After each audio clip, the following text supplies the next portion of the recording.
go.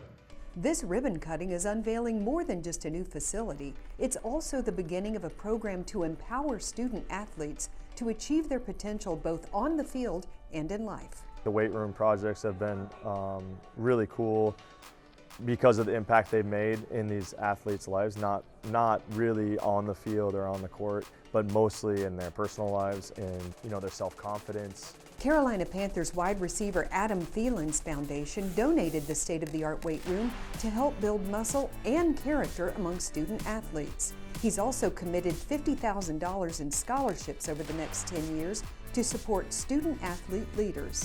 I feel like they've been supported, and when they feel that way, they want to take advantage of it and use the resources and to really try to reach their full potential, whether that be on the court or in the classroom.